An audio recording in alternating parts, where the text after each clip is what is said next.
Just first up, I'd like to acknowledge my co-author up there, Rebecca Derbyshire. She did most of the modelling and risk analysis work that I'll present.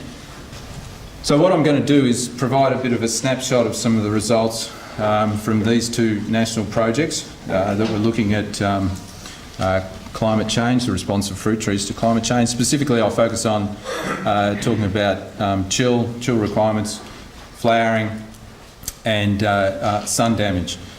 So just a little bit about each of these projects. The first one there, Crossing the Thresholds, was funded by the Department of Agriculture and Water Resources as part of what was called the Filling the Research Gap initiative. The project was led by the University of Melbourne. Sigfredo was the project leader. Sigfredo Fontes is going to talk after me. And partners in that project, collaborators, DAF Queensland, DAF Western Australia and Tasmanian Institute of Agriculture. The second project was funded by Hort Innovation through the apple and pear levies. Project leader there was Heidi Parks, and it was she works for Queensland DAF. And down the bottom, a whole lot of logos there of all those collaborators involved in both those projects. The sites where we, first of all, some of these sites we collected some field data on phenology. We also managed to get historical data sets on phenology, in other words, flower timing and bud burst flower timing and harvest dates, for example. And also we use those sites that are listed up there for our projections. In other words, what effect climate change, increasing temperature, might have on the events of chill requirements, flowering, sunburn damage, for example, and we also did some analysis of yield as well. So first of all, I'll talk a bit about, give you a snapshot of some results on winter chill. So these are the models that we use to do these are climate models. So they're not models that we actually develop ourselves. We're more interested in the models that can predict, flower timing and yield, for example. These are, as I said, climate models. And Rebecca actually went through a pretty lengthy process because there's a whole lot of these climate models out there. And what she did was actually select the most appropriate for the analysis that we want to do in terms of risk. So she picked on what she describes as the best model, this one here, and this is a low emissions scenario, and this is what she called a worst model. In other words, a model that was suggesting the greatest increases in temperature and a high emissions scenario. So the figures here are just to show two sites, Tatura and Huonville in Tasmania. We've got along the bottom axis here our historical, in other words, a 30-year average of our chill, and then the predicted 2030, 2050 and 2090. And each one of these, well, this bar here is actually a historical range of chill for Tatura. And so it ranges from 76.8 to 90.1 chill portions.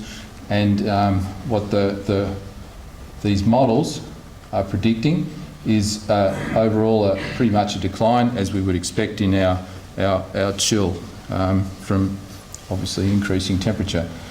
So the blue bar is our best case scenario, and the red bar is our worst case. So by the time we get to 2090, we've had this dramatic, in the worst case situation, in other words, the greatest warming that we get and the highest emissions. We've basically gone from the range of 76.8 to 90.1 down to 38.1 to 50.9. Similarly, of course, same sort of trend in Huonville. So that's, climate-based, that's weather, and the actual calculations of chill from that weather data. So what we want to look at is, of course, what's the risk for our fruit industries in terms of that reduction in chill. So this figure here is to try and demonstrate that risk for a whole lot of different sites, those dots on the map of Australia. And in this particular example, it's for Lapin cherries, Lapins.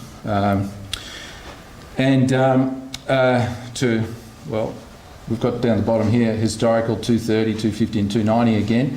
And so the different colours denote the risk of actually not getting sufficient chill. So in other words, our low risk is saying that in 9 out of 10 years, we'll actually get sufficient chill to adequately, get good flowering and good fruit set and production. So in other words, all these green solid areas down here, there's really, very low risk from climate change on chill requirements. So take, for example, Tatura here. You can see that historically, no problem, of course. And then once we move into 2030, there's still, a low risk of chill having an impact on flowering. Once we get to 2050, what we find is that there's there's the worst case and best case scenarios built into this. So that the background colour, the yellow, is basically this medium risk, and that's associated with the worst case scenario, and the hashed are associated with the best case scenario. So there's a range, in other words, at Tatura from a medium to low risk by 2050. Once we get to 2090 at Tatura with Lapins, we start getting into a high risk at a worst case scenario and a medium risk with respect to a best case scenario. So we did that, as I said, for a whole lot of different cultivars where we could actually get from the literature what their chill requirements were. And if anyone wants more of this information, we've got appropriate references available. So moving on to flowering, again a snapshot of some of the results. So of course what we wanted to do was to look at the effect of climate change on flowering was to have a pretty good model to be able to predict flower timing. And as you'll all fruit growers are aware that there's a pretty big variation in the range of flower timing. And this is some data for Cripps Pink, and these are different sites down here, ranging from Western Australia, Queensland, New South Wales, South Australia, Tasmania, Victoria. And you can see the range in, so this is historical data, this is the range in full bloom for Applethorpe, for example. So it's quite a bit. And down here we've got Donnybrook. This is the range for Donnybrook. The important thing to note here is that sites like Batlow, Lenswood, Yarra Valley, Tatura and Applethorpe, even though there's a range in data, the mean of these is not that dissimilar.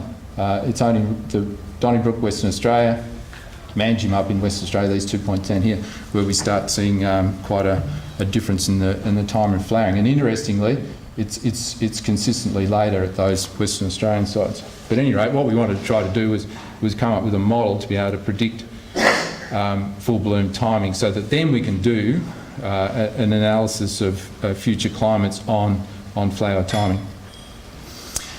So in the literature, this was published by a lady, Catherine Pope, in about 2014 on almond. And this was a new development in terms of modelling flower timing, and it's called the chill overlap model. And basically what happens with the chill overlap model, you've got this minimum chill requirement here, okay, as you go up here.